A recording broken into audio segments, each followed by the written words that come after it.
society. Oh man, well, it may have been a mistake to start this mofo now. So, well, we weren't planning on the cement. We always knew we had to remove the cement where the stove was, but we've been, you know, just hammering away at it here today, and it turns out it's super hard cement. Yeah. So we covered everything, but I just figured it was going to be like a regular dust layer, but it's pretty rough. Dean is my spiritual advisor. He's my financial advisor. He's my sponsor of life. There's obviously some miscommunication as to what I got going on with it that you sent me to do. There ain't no problem right now. There ain't a goddamn mother problem in the world. Except what you're doing is right here. Here's you. Stir that mother. Let's stir this. Keep the mother going. Come on. And Danny's explosive. Difficult. This is you. Get up out of here. I'm Danny. I am Danny. And you do not realize I'm Danny. I'm the mother man. I'm the man. I thought this was about recovery, not working. I'm my point. There we go. That's what it's about. Getting all you Stir that mother pot. Woo! Yeah. I decided to cut a strip of the floor out because we're laying floor over that. And cut the OSB out and then cut this styrofoam out. I just got to put this hole right here, run this wire, send the pipe and the wire right through here, through the floor to the basement so you can run it over the joist up for the mini split. And then we got to do something similar over there.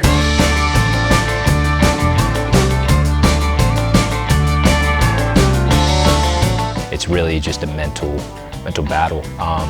You're stuck in a bunker with 5 other guys, all, you know, something's bound to happen. You got heads butting and, you know, you're with them 18 hours a day. It's just, you know, things get rough and you start to miss a lot of the simple things back home.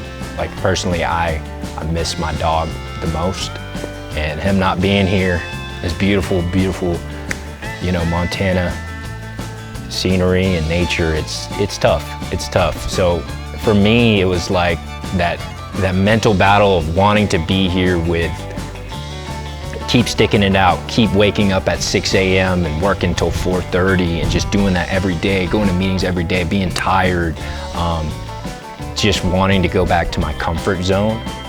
And then in my head, I'm like, no, you can't do that. You're gonna regret it. You've been doing so much, and if you quit, you're gonna regret it. And you know, so the toughest part has been just kind of battling my old mind of just kind of, when things get tough, you know, I'm just gonna leave. I'm just gonna quit, and it's been cool. I've seen so much growth with that in itself. So yeah, that's probably been my most challenging. Some days it feels like I'm talking to the ceiling, but even then, prayer keeps me from sinking back into myself. They're fixing to move. We got the parade today, and we're trying to move that there. No batteries on the charger, which is it. So we got no battery. We took the battery out of this thing, put it in that to get it up. But now the bottom hits. So we're trying to get a battery in it. I don't have an extra battery. We're going to buy a battery when we get to town. The alternator went out, which is by, I think we were drawing too much energy from the car when it's running. I don't know. It's an old alternator anyway. All right, it's ready. There should be no issues. Is the oil pan going to hit before the back wheels ever hit the wood? No, that's the only thing that hit was old man. I know. I don't want to argue with you, so I'd like to do it the other way, but we're doing it your way right now. If you would, move that board back so the back tires hit that ground board first, because the back tires are still going to be low when the oil pan gets to that piece of metal.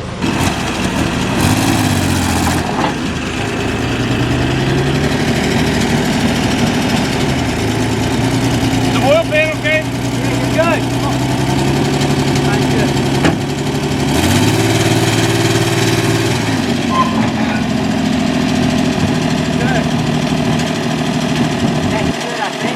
Look, get under there, look, the oil transmission, rip that fucker off. I think you're good. You're just barely missing everything. Come on. I'm looking at it.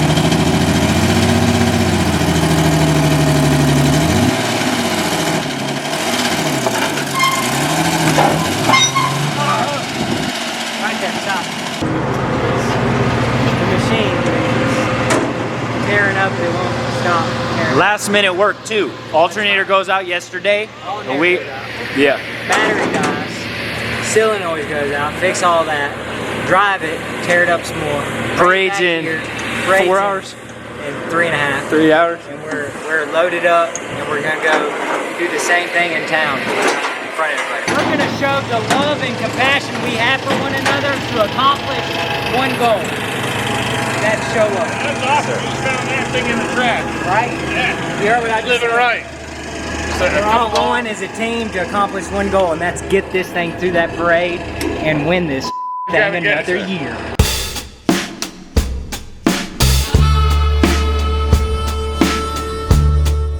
Monte 1929 Mercedes-Benz Gazelle replica, owned by the Montana Society. It ended up being a few more people than I thought crowding the streets, and it took a little longer, but lots of waving and introduction to the Montana Society. You know, it's a pretty interesting project going on in Paradise Valley. But anyway, let's go fishing.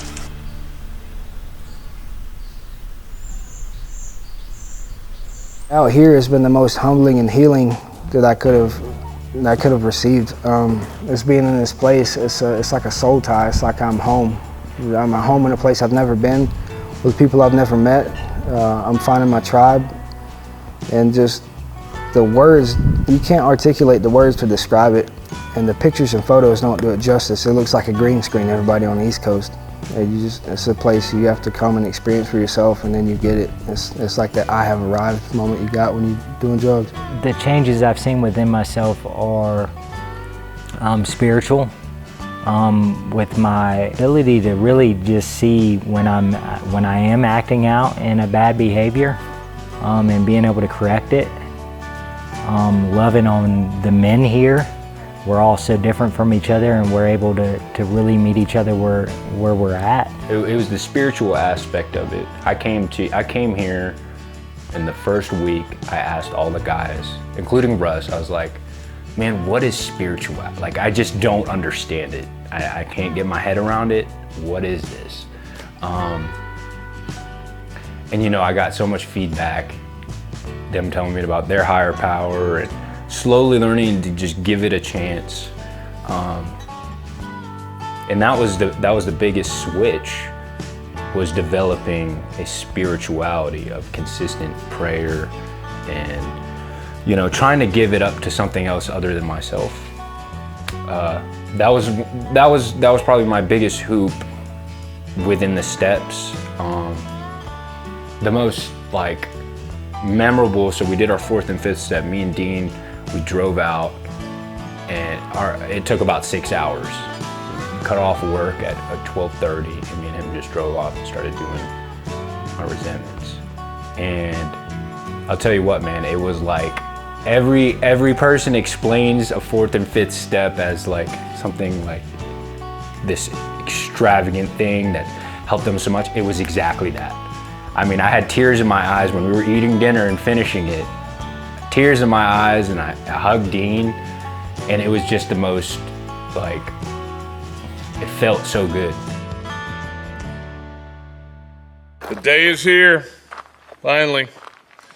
It's 6 a.m. Paradise Valley, and we are moving Buddha. Safety first, you know, putting a slow-moving vehicle sign on it, and somehow. And then we've got Fred, our owns the local car mechanic shop, that is going to come. I think he's got a big diesel 450. He said won't have any problem pulling this. Okay. There's 2 or 3 things that I would like you to maintain when we are going down the road. This thing is 11 plus feet wide. Yeah. That road out there, our lane is less than 10 feet. Okay, so I need to stay over in the other lane. You just need to make sure you got people Paying attention. stopped or slowed down as we go by. Okay. Because I don't think there's room enough for a car and this to go by each other up there unless they move over.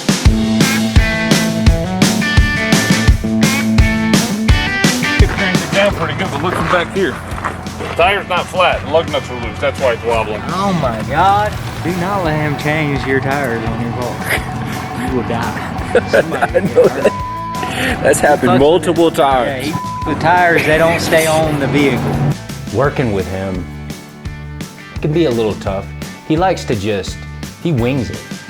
With things that are dangerous too. Like, he just wings it. Like, he'll be under the train car that's barely even on like we just welded these things together from 3 amateur welders on this 1950 train car. And he's under there just banging things around and it's wobbling. I'm like, dude, he's like, come on down, Mo.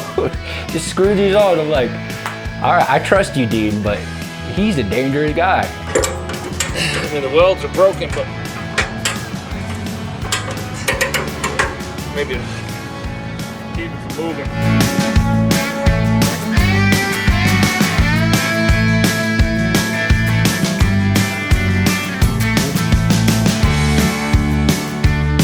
The pin was out of alignment when you put them in, and make sure the 2 tires are flush. There's a little pin that sticks out, so make sure the tires are in the same spot. And when we put it on, we missed that pin. Made that one slightly wobble, caused a problem, and then made it probably mess with our weld.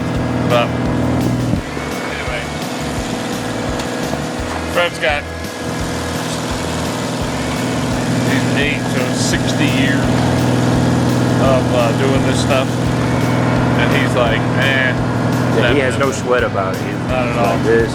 He'll Immediately point out the problem. He'll be at church at 10 o'clock probably. We are super duper well. We got the tires fixed and back on the road, and a convenient stopping spot.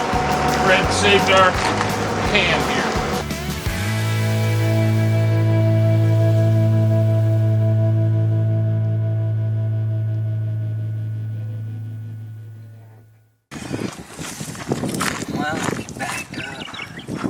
Well, I can back up. The problem is, if I get Hold on, let me. down there... Damn, I'm we gonna can't get get those another rocks. vehicle over there. I was gonna say I could wrap it and pull it up the hill with the truck. Grab your end, pull it underneath.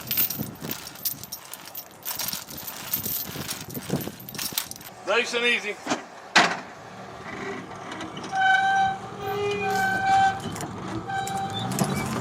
Oh, Have them hold on. All right, that worked. So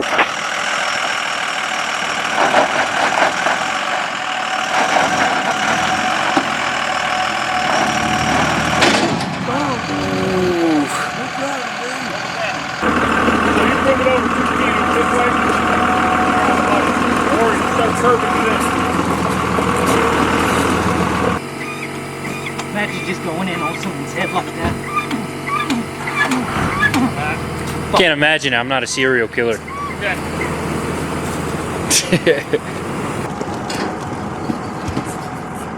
Got it, Reed? Yeah.